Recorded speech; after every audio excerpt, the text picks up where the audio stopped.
السلام علیکم ورحمۃ اللہ تعالی وبرکاتہ۔ مرکز اہل سنت جامعہ رضویہ منظر اسلام کے یوٹیوب چینل ہم سبق درس نظامی میں آپ کا خیر مقدم ہے۔ پیارے بچوں، جنہوں نے اب تک ہمارے چینل کو سبسکرائب نہیں کیا ہے وہ ضرور سبسکرائب کر لیں اور بیل آئیکن یعنی گھنٹی بھی بجا دیں تاکہ ہر ویڈیو کی نوٹیفیکیشن اطلاع اپلوڈ کرتے ہی آپ تک پہنچ جائے، اور اپنے ساتھیوں سے بھی شیئر کریں، شیئر کرنا نہ بھولیں تاکہ ان کو بھی فائدہ حاصل کرنے کا موقع ملے، اور بات پسند آئے تو لائک بھی کیا کریں اور اپنے قلبی تأثر کو ضرور کمنٹ کر کے بتائیں۔ کھولتے ہیں اپنی کتاب شرح العقائد صفحہ نمبر 100 اور پڑھتے ہیں استطاعت کی بحث۔ چلیے شروع کرتے ہیں کچھ عبارت۔ بسم اللہ الرحمن الرحیم۔ والاستطاعت مع الفعل خلافا للمعتزلہ وہی حقیقت القدرت التي يكون بها الفعل اشارۃ الى ما ذکرہ صاحب التبصرہ من انها عرض يخلق الله تعالی في الحيوان يفعل به الافعال الاختیاریۃ وهي علة للفعل والجمهور على انها شرط لاداء الفعل لا علة وبالجملہ هي صفة يخلقها الله تعالى عند قصد اكتساب الفعل بعد سلامة الأسباب والآلات، فإن قصد فعل الخير خلق الله تعالى قدرة فعل الخير فيستحق المدح والثواب، وإن قصد فعل الشر خلق الله تعالى قدرة فعل الشر فكان هو المضيع لقدرت فعل الخیر فیستحق الذم والعقاب الی آخر العبارہ۔ پیارے بچوں، آج کے سبق میں صاحب کتاب استطاعت کی بحث کو شروع فرماتے ہیں۔ استطاعت بے معنی قدرت اور بے معنی طاقت اور بے معنی قوت کی ہے۔ اصل مسئلہ یہاں پر ایک مختلفی مسئلہ ہے استطاعت کا، وہ یہ بچوں ہمارے اندر دو طرح کی قوت اور طاقت ہوتی ہے۔ ایک قوت و طاقت ہوتی ہے سلامتی اسباب و آلات کے معنی میں، یعنی ہمارے اسباب و آلات بالکل درست ہیں تو یہ بھی ایک قدرت ہے، اور ایک قدرت ہوتی ہے کہ سلامتی اسباب و آلات کے بعد کسی کام کرنے کا جو قصد کیا جاتا ہے تو قصد کرنے کے بعد اللہ رب العزت ہمارے اندر اس کام کے کرنے کی طاقت پیدا فرما دیتا ہے۔ ایک وہ طاقت ہوتی ہے، تو وہ طاقت جس سے فعل معرض وجود میں آتا ہے، وہ طاقت، وہ استطاعت مختلف فیہا ہے۔ اہل سنت و جماعت چاہے اشاعرہ ہوں یا ماتریدیہ ہوں، چاہے جمہور اہل سنت و جماعت ہوں یا بعض دیگر ہوں، سب کا قول یہ ہے کہ یہ استطاعت کہ جس کے ذریعے سے فعل ہوتا ہے، فعل معرض وجود میں آتا ہے، یہ استطاعت زمانے کے اعتبار سے فعل کے ساتھ پائی جاتی ہے، اگرچہ ذاتاً یہ فعل پر مقدم ہوتی ہے لیکن زماناً دونوں کا اقتران ہوتا ہے۔ معتزلہ اس بات کے قائل ہیں کہ وہ استطاعت جو فعل کے جس کے ذریعے سے فعل معرض وجود میں آتا ہے، وہ استطاعت جیسے ذاتاً مقدم ہوتی ہے ویسے ہی وہ استطاعت زماناً بھی فعل پر مقدم ہوتی ہے۔ یہ اختلاف ہے۔ اسی اختلافی مسئلے کو صاحب کتاب یہاں پر شروع فرماتے ہیں اور فرمایا والاستطاعت مع الفعل، استطاعت اہل سنت و جماعت کے نزدیک فعل کے ساتھ ہوتی ہے، یعنی مقترن بالزمان ہوتی ہے، فعل کے ساتھ زماناً فعل کے ساتھ مقترن ہوتی ہے، خلافاً للمعتزلہ، معتزلہ کا اختلاف ہے۔ معتزلہ کہتے ہیں کہ وہ استطاعت جس کے ذریعے سے فعل معرض وجود میں آتا ہے، وہ استطاعت فعل پر مقدم ہوتی ہے، سابق ہوتی ہے، زماناً بھی جیسے وہ ذاتاً مقدم ہوتی ہے۔ ذاتاً تو سب کے نزدیک مقدم ہوتی ہے لیکن زماناً میں اختلاف ہے۔ وَهِيَ حقیقت القدرت التي يكون بها الفعل، استطاعت کی تعریف کر رہے ہیں کہ یہاں پر استطاعت سے کون سی استطاعت مراد ہے۔ سلامتی اسباب و آلات کے معنی میں جو استطاعت ہے وہ مراد نہیں ہے، بلکہ یہاں پر استطاعت سے مراد قدرت کی وہ حقیقت ہے جس کے ذریعے سے فعل ہوتا ہے، التی یکون بها الفعل، جس کے ذریعے سے فعل ہوتا ہے، یعنی جس کے ذریعے سے فعل معرض وجود میں آتا ہے جس قوت کی بنا پر، وہی قوت و قدرت کیا ہے؟ استطاعت ہے۔ اشارۃ الی ما ذکرہ صاحب التبصرہ، یہاں سے صاحب شرح ایک بات یہ ذکر کر رہے ہیں کہ صاحب متن نے کہا تھا استطاعت کی تعریف کرتے ہوئے کہ استطاعت وہ اس قدرت کی حقیقت ہے جس قدرت کے ذریعے سے فعل معرض وجود میں آتا ہے۔ تو صاحب متن نے یہاں پر یکون و بہا کہا، بہا یعنی ہا ضمیر کا مرجع قدرت، یعنی جس قدرت کے ذریعے، تو یہاں پر با لے کر آئے، جبکہ با علیت کے لیے ہوتا ہے۔ کس کے لیے ہوتا ہے؟ علت کے لیے۔ تو اس سے مصنف نے بہا کہہ کر اشارہ کیا ہے اس بات کی طرف کہ وہ قدرت جس کے ذریعے سے فعل معرض وجود میں آتا ہے، وہ قدرت فعل کے لیے علت ہے۔ اسی کو صاحب تبصرہ نے بھی کہا ہے۔ صاحب تبصرہ نے یہی کہا ہے کہ وہ قدرت جس کے ذریعے سے فعل معرض وجود میں آتا ہے، وہ قدرت اس فعل کے لیے علت ہوتی ہے۔ تو مصنف کے اس متن سے صاحب تبصرہ کے قول کی طرف اشارہ ہوتا ہے۔ بات سمجھ میں آئی؟ جبکہ جمہور اس قدرت کو فعل کے لیے علت قرار نہیں دیتے بلکہ فعل کے لیے شرط قرار دیتے ہیں۔ جمہور اشاعرہ اس کے لیے شرط قرار دیتے ہیں، نہ کہ علت۔ بات سمجھ میں آئی؟ جمہور کے قول اور صاحب تبصرہ کے قول کے درمیان فرق یہ ہوگا کہ جمہور کے نزدیک قدرت فعل کے ساتھ ہی پائی جاتی ہے شرط بن کر، اور صاحب تبصرہ کے نزدیک قدرت فعل کے ساتھ پائی جاتی ہے علت بن کر۔ علت اور شرط میں فرق یہ ہوگا بچوں کہ علت اور شرط دونوں موقوف علیہ ہوتی ہیں، یعنی فعل کا وجود اور فعل کا عدم موقوف ہوگا علت پر بھی اور شرط پر بھی موقوف علیہ۔ تو دونوں یعنی جمہور کے نزدیک بھی موقوف علیہ ہے قدرت، اور صاحب تبصرہ کے نزدیک بھی موقوف علیہ ہے، کیونکہ علت اور شرط دونوں موقوف علیہ ہوتی ہیں۔ لیکن فرق یہ ہوگا کہ علت جو ہوتی ہے بچوں ہمیشہ فعل کے وجود اور عدم میں مؤثر ہوتی ہے، اور شرط وہ مؤثر نہیں ہوتی ہے۔ جیسے کہ طہارت نماز کے لیے شرط ہے، لیکن جب طہارت پالی جائے کیا نماز ضروری ہے کہ پالی جائے؟ نہیں، مؤثر نہیں ہوتی ہے۔ اس کے برخلاف علت وہ مؤثر ہوتی ہے۔ بات سمجھ آئی؟ تو صاحب تبصرہ اور جمہور کے قول کے درمیان فرق اتنا ہوگا کہ جنہوں نے علت کہا ان کے نزدیک یہ استطاعت اور یہ قوت، یہ قدرت فعل کے وجود اور عدم میں مؤثر ہوگی، اور جنہوں نے شرط کہا ان کے نزدیک مؤثر نہیں ہوگی۔ اور جمہور کا مذہب یہی ہے کہ قدرت فعل کے ساتھ تو پائی جاتی ہے لیکن وہ قدرت علت نہیں بلکہ شرط ہے، کیونکہ جمہور اس بات کے قائل ہیں کہ قدرت کے ذریعے سے قدرت شرط تو ہے، قدرت کا پائے جانا فعل کے لیے شرط تو ہے، قدرت موقوف علیہ تو ہے شرط کے لیے، فعل کے لیے موقوف علیہ تو ہے لیکن مؤثر نہیں ہے۔ مؤثر تو اللہ رب العزت ہی ہے، یعنی جب شرط پالی جائے گی تو فعل کا وجود وہ تاثیر الہی کی بنا پر ہوگا۔ اور جنہوں نے یہ کہا کہ یہ قدرت ہی علت ہے تو علت کا مطلب یہ ہے کہ اس کو مؤثر مانا۔ جمہور کا مذہب کیا ہے؟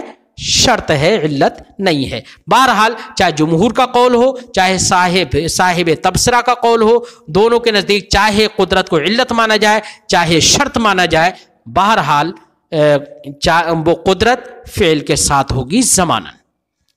فرماتے ہیں اشارتن، یہ مصنف کا بہا کہنے سے اشارہ ہے اس کی طرف جس کو صاحب تبصرہ نے ذکر کیا ہے۔ کیا ذکر کیا ہے؟ من انہا، صاحب تبصرہ کا قول ذکر کر رہے ہیں، من انہا عرضن، کہ یہ قدرت جس کے ذریعے سے فعل ہوتا ہے یہ قدرت عرض ہے، یخلق اللہ تعالی فی الحیوان، جس کو اللہ رب العزت حیوان میں پیدا فرماتا ہے، یفعل بہ الافعال الاختیاریہ، اور وہ حیوان جاندار اس کے ذریعے سے افعال اختیاریہ کو کرتا ہے۔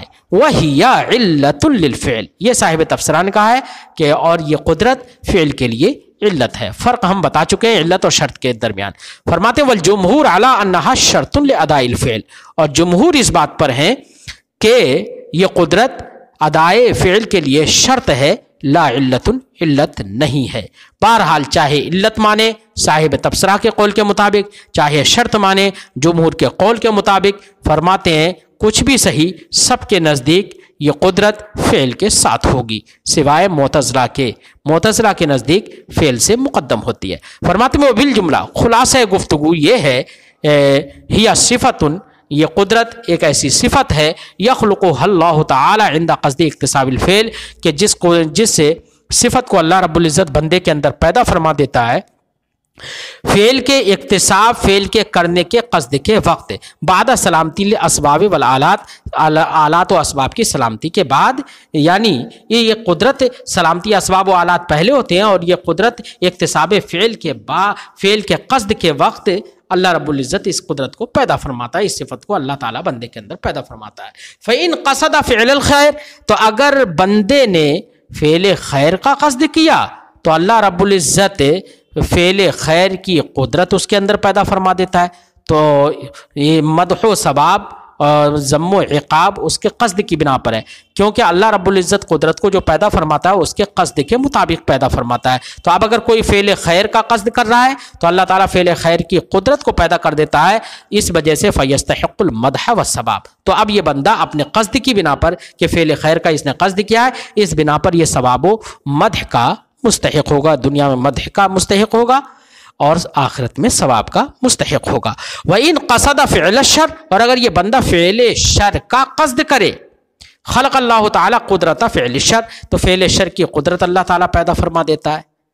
جب فعل شر کی قدرت پیدا فرماتا ہے، اب اس نے منہیات کے کرنے کا قصد کیا تو منہیات کے کرنے کی قدرت اللہ نے پیدا فرما دی، تو اب ایسی صورت میں یہ شخص منہیات کے کرنے کی بنا پر ذم اور عقاب کا مستحق ہوگا۔ ایسی اس شخص نے واجبات کے ترک کا قصد کیا تو یہ بھی تو فعل شر ہے نا، یہ فعل شر نہیں بلکہ ترک خیر ہے۔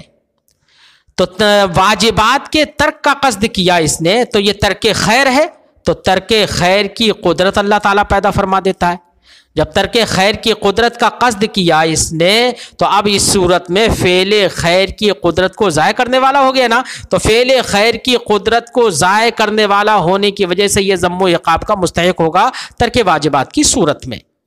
وہاں پر ترک واجبات کی صورت میں یہ شخص فعل قبیح کا اکتساب نہیں کر رہا ہے، لیکن فعل خیر کو چھوڑنے والا ہو رہا ہے، فعل خیر کی قدرت کو ضائع اور برباد کرنے والا ہو رہا ہے، اس لیے یہ مستحق ذم و عقاب ہوگا۔ فرماتے وَإِن قَصَدَ فِعْلَ الشَّرِّ، اور اگر فعل شر کا قصد کرے یعنی منہیات کا قصد کرے، خلق اللہ تعالیٰ قدرت فعل الشر، تو فعل شر کی قدرت اللہ تعالیٰ پیدا فرما دیتا ہے۔ فَكَانَ هُوَ الْمُضَيِّعَ لِقُدْرَةِ فِعْلِ الْخَيْرِ، تو وہ ترک واجبات کی صورت والی صورت میں بتا رہے ہیں، تو یہ بندہ فعل خیر کی قدرت کو ضائع کرنے والا ہوگا ترک واجبات کی صورت میں، فَيَسْتَحِقُّ الذَّمَّ وَالْعِقَابَ، تو اب ایسی صورت میں یہ شخص ذم و عقاب کا مستحق ہوگا۔ تو یہاں پر ذم و عقاب کا استحقاق ترک واجبات کی صورت میں کیوں ہے کہ فعل خیر کی قدرت کو ضائع کرنے والا ہے، کہ اس نے فعل خیر کا قصد نہیں کیا۔ وَلِهَذَا ذُمَّ الْكَافِرُونَ بِأَنَّهُمْ لَا يَسْتَطِيعُونَ السَّمْعَ، اسی وجہ سے قرآن پاک میں کافروں کی مذمت کی گئی ہے اس بات سے کہ وہ حق بولتے نہیں ہیں، حق سنتے نہیں ہیں، صم بکم عمی فہم لا یرجعون کہا گیا نا، تو کافروں کی مذمت کی گئی اسی معنی کر وہاں پر مذمت ہے، کس معنی کر کہ فعل شر کا قصد کرنے والا در حقیقت فعل خیر کی قدرت کو ضائع کرنے والا ہوتا ہے۔ تو جو کفار ہیں وہ حق سننے کا چونکہ قصد نہیں کرتے ہیں علی وجہ القبول، اس لیے اللہ رب العزت ان کے اندر سننے کی قدرت اور استطاعت بھی پیدا نہیں فرماتا ہے۔ تو اگر وہ سمع حق کا قصد کرتے تو ضرور اللہ رب العزت ان کے اندر حق سننے کی قدرت کو پیدا فرما دیتا، لیکن انہوں نے اس کا قصد نہیں کیا، تو در حقیقت وہ سمع حق کے قصد نہ کرنے کی بنا پر گویا کہ سمع حق کی قدرت کو ضائع کرنے والے ہیں، اس لیے ان کی مذمت کی گئی، صم بکم عمی کہہ دیا گیا انہیں۔ فرماتے وَلِهَذَا ذُمَّ الْكَافِرُونَ بِأَنَّهُمْ لَا يَسْتَطِيعُونَ السَّمْعَ، اسی وجہ سے کافروں کی مذمت کی گئی ہے کہ بِأَنَّهُمْ لَا يَسْتَطِيعُونَ السَّمْعَ، لہذا سے مراد کیا ہے؟ یعنی فعل شر کا قصد کرنے والا در حقیقت فعل خیر کی قدرت کو ضائع کرنے والا ہے۔ اس وجہ سے ہی کافروں کی مذمت کی گئی اس بات سے کہ وہ سمع کی استطاعت نہیں رکھتے ہیں۔ وَإِذَا كَانَتِ الْإِسْتِطَاعَةُ عَرْضًا وجب ان تکون مقارنۃ للفعل بالزمان۔ اب اپنے دعوے کی طرف آ رہے ہیں اور دعوے کو دلیل سے مبرہن کر رہے ہیں۔ فرماتے ہیں کہ جب یہ استطاعت عرض ہے، کیا ہے؟ قدرت ہے نا، اللہ تعالیٰ پیدا فرماتا ہے یہ استطاعت اور یہ صفت کو، تو یہ تو عرض ہے ایک۔ جب عرض ہے تو اس استطاعت کا، اس قدرت کا، اس صفت کا فعل کے مقارن بالزمان ہونا یہ ضروری ہے۔ کیوں؟ اس لیے کہ اس قدرت کے ذریعے سے فعل معرض وجود میں آتا ہے۔ اگر یہ قدرت فعل سے مقارن نہ ہو بلکہ فعل سے پہلے ہو تو یہ تو عرض ہے، اور عرض جب پہلے ہوگی تو وہ پہلے ہی ختم ہو جائے گی، کیونکہ عرض کی بقا محال ہے۔ تو بقا محال ہے، تب اگر اس قدرت کو مقدم مان لیا جائے تو یہ پہلے جب ہوگی تو عرض ہونے کے ناطے یہ تو پہلے ختم ہو جائے گی، اس کی بقا رہے گی نہیں۔ جب بقا نہیں رہے گی اور بعد میں جب فعل معرض وجود میں آئے گا تو لازم آئے گا کہ فعل کا وجود بغیر قدرت کے ہو، حالانکہ فعل کا وجود قدرت کے ذریعے سے ہے بالاتفاق۔ اس لیے اہل سنت و جماعت نے یہ کہا کہ یہ قدرت جس سے فعل معرض وجود میں آتا ہے، اس قدرت کا فعل کے ساتھ مقارن بالزمان ہونا ضروری ہے۔ فرماتے ہیں وَإِذَا كَانَتِ الْإِسْتِطَاعَةُ عَرْضًا، جب استطاعت عرض ہے وجبہ تو واجب ہے ان تکون مقارنۃ للفعل بالزمان، کہ وہ مقارن ہو فعل کے زمانے کے اعتبار سے، مقارن بھی زمان ہو، لا سابقۃ علیہ، اس پر مقدم نہ ہو۔ وَإِلَّا، اگر مقدم ہوگی تو خرابی کیا لازم آئے گی؟ فرماتے وَإِلَّا لازم وقوع الفعل بلا استطاعہ، ورنہ تو لازم آئے گا فعل کا وقوع بغیر استطاعت کے اور بغیر اس پر قدرت کے، لما مرہ، کیونکہ یہ بات پہلے گزر چکی ہے، من سے بیان ہے ماں کا، جو بات پہلے گزر چکی ہے اب کیا گزر چکی ہے؟ یعنی کہ من امتناع بقاء الاعراض، یعنی کہ اعراض کی بقا محال ہے۔ تو جب یہ استطاعت جس سے فعل معرض وجود میں آتا ہے، یہ استطاعت عرض ہے اور عرض کی بقا محال ہے، اگر یہ استطاعت مقدم ہوگی تو وہ تو ختم ہو جائے گی، اس کی بقا رہے گی نہیں، تو بعد میں فعل کا وجود بغیر قدرت اور استطاعت کے لازم آئے گا، جو کہ باطل ہے۔ اس لیے ہم نے کہا کہ قدرت اور استطاعت کا فعل کے ساتھ مقارن ہونا، یہ مقارن بالزمان ہونا، یہ ضروری اور واجب ہے۔ ہمارا دعویٰ اپنی دلیل سے ثابت ہو گیا۔ فَإِنْ قِيلَ، تو اگر معتزلہ کی جانب سے ایک اعتراض کیا جائے، اعتراض کیا ہے؟ اعتراض کا خلاصہ یہ ہے کہ اولاً تو ہمیں یہی تسلیم نہیں کہ عرض کی بقا محال ہے، بلکہ عرض کی بقا جائز ہے۔ جب عرض کی بقا جائز ہے تو اب اگرچہ قدرت عرض ہے اور پہلے ہے، سابق ہے، تو اس کی جب بقا جائز ہے تو بعد میں فعل کا وجود اسی قدرت کی بنا پر ہوگا۔ سب سے پہلی بات تو یہی ہے کہ ہمیں عرض کی بقا محال ہے، یہ ہمیں تسلیم نہیں۔ اور اگر ہم تسلیم بھی کر لیں کہ ٹھیک ہے تھوڑی دیر کے لیے مان لیتے ہیں کہ عرض کی بقا محال ہے، تو پھر ایسی صورت میں آپ نے کہا کہ فعل کا وجود بغیر قدرت کے لازم آئے گا، تو ہم کہتے ہیں کہ نہیں، فعل کا وجود بغیر قدرت کے لازم نہیں آئے گا۔ کیوں؟ اس لیے کہ قدرت سابق ہوگی، مقدم ہوگی، جب مقدم ہوگی تو ٹھیک ہے عرض کی بقا محال ہے، وہ قدرت ختم ہو گئی، لیکن بعد میں جب فعل معرض وجود میں آ رہا ہے تو اس وقت میں اس قدرت کا مثل متجدد پیدا ہو جاتا ہے، اور جب مثل متجدد پیدا ہو گیا قدرت کا تو اب ایسی صورت میں فعل کا وجود بغیر قدرت کے کہاں، بلکہ قدرت کے متجدد فعل مثل متجدد کے ذریعے سے معرض وجود میں فعل آ رہا ہے، تو اب بغیر قدرت کے فعل معرض وجود میں نہیں آ رہا ہے۔ اعتراض سمجھ میں آ گیا بچوں؟ جواب کیا ہوگا؟ جواب ہوگا جناب آپ نے مثل متجدد کہا نا، کہ عرض کی بقا اگر محال ہے تو ایسی صورت میں مثل متجدد کے ذریعے سے فعل معرض وجود میں آ رہا ہے، تو فعل کا وجود بغیر قدرت کے لازم نہیں آ رہا ہے، تو یہاں پر متجدد مثل متجدد مان لیا نا تم نے۔ اور ہم نے جو یہ دعویٰ کیا تھا کہ فعل کا وجود بغیر قدرت کے لازم آ رہا ہے، یہ دعویٰ ہمارا اس صورت میں ہے جبکہ فعل کا وجود اسی قدرت کی بنا پر ہو جس قدرت کو آپ مقدم مان چکے ہیں، نہ کہ اس کے مثل کی بنا پر۔ اگر اسی قدرت کی بنا پر، اور در حقیقت نزاع تو اسی قدرت ہی میں ہے نا، تو اور اسی قدرت کی بنا پر جب فعل کا وجود ہوتا ہے اور وہ مقدم مان لیں تو لا محالہ فعل کا وجود بعد میں بغیر قدرت کے لازم آئے گا۔ مثل متجدد کو کیوں بیچ میں لے کر آ گئے آپ تو اس قدرت میں گفتگو کریے جس قدرت کی بنا پر فعل کا وجود ہو رہا ہے۔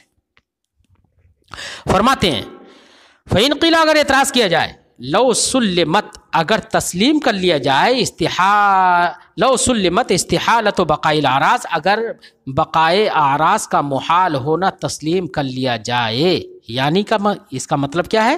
یعنی کہ اولاً تو ہمیں یہی تسلیم نہیں کہ بقائے اعراض محال ہے، اور اگر تسلیم کر لیا جائے تو کیا جواب ہوگا؟ تو کیا اعتراض ہوگا؟ فلا نزاع فی امکان تجدد الامثال، تو کوئی نزاع نہیں ہے امثال قدرت کے، امثال کے تجدد کے امکان میں۔ کیا امثال متجدد ہوتے رہتے؟ یہ ممکن ہے عقیب الزوال، اس قدرت کے ختم ہو جانے کے بعد اس کے امثال متجددہ پیدا ہو جائیں گے، اس میں کوئی نزاع نہیں ہے۔ جب نزاع نہیں ہے تو مثل متجدد کے ذریعے سے فعل مار سے وجود میں آ رہا ہے، تو اب فعل بغیر قدرت کے کہاں لازم آ رہا ہے؟ فَمِنْ أَيْنَ يَلْزَمُ وُقُوعُ الْفِعْلِ بِدُونِ الْقُدْرَةِ، تو کہاں لازم آیا وقوع فعل بغیر قدرت کے؟ قلنا، ہم جواب دیں گے کہ ہم نے جو وقوع فعل بدون القدرت کا جو دعویٰ کیا، انما ندعی، ہم یہ دعویٰ تب کرتے ہیں، لزوم ذالکہ، اس کے لزوم کا دعویٰ تب کرتے ہیں، یعنی وقوع فعل بدون القدرت کا دعویٰ ہم تب کرتے ہیں اذا کانت القدرت التی بها الفعل ہی القدرت السابقہ، جبکہ وہ قدرت جس کے ذریعے سے فعل مارز وجود میں آ رہا ہے وہ قدرت سابقہ ہو، تبھی ہمارا یہ دعویٰ ہے۔ اور وہ قدرت جس کے ذریعے سے فعل مار سے وجود میں آ رہا ہے وہ جب سابق نہیں ہے بلکہ وہ فعل مثل متجدد آپ نے مان لیا، تو اب ایسی صورت میں ہمارا دعویٰ بھی یہ نہیں ہے، ہمارا دعویٰ وقوع فعل بدون القدرت کا تب ہے جبکہ اسی قدرت کی بنا پر فعل کا وجود مانا جائے جو قدرت سابق ہے۔ بات سمجھائی؟ لیکن اگر تم نے اس قدرت کا مثل متجدد مان لیا تو فعل کا وجود اس مثل متجدد کے ذریعے سے ہوا، نہ کہ اس قدرت کی بنا پر جو کہ قدرت سابق ہے۔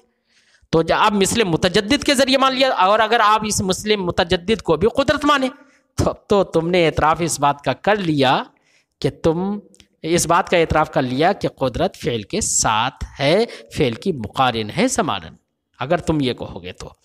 فرماتے ہیں قلنا، ہم کہیں گے انما ندعی لزوم ذالکہ، ہم اس کے لزوم کا دعویٰ تب کرتے ہیں اذا کانت القدرت التی بها الفعل ہی القدرت السابقہ، جبکہ وہ قدرت جس سے فعل ہو رہا ہے وہ قدرت سابقہ ہو۔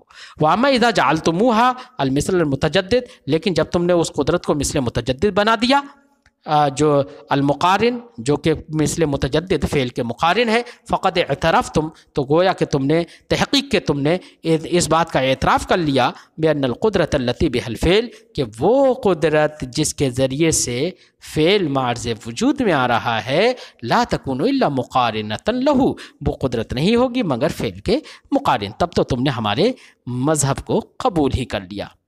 بات سمجھ میں آ گئی بچوں؟ آج کی گفتگو یہیں پر ختم کرتے ہیں۔ ثم ان ادعیتم انہ لا بد لها من امثال سابقہ حتی لا يمکن الفعل باول ما يحدث، تو یہاں سے ہم گفتگو انشاءاللہ آئندہ سبق میں کرتے ہیں۔ السلام علیکم ورحمۃ اللہ تعالی وبرکاتہ۔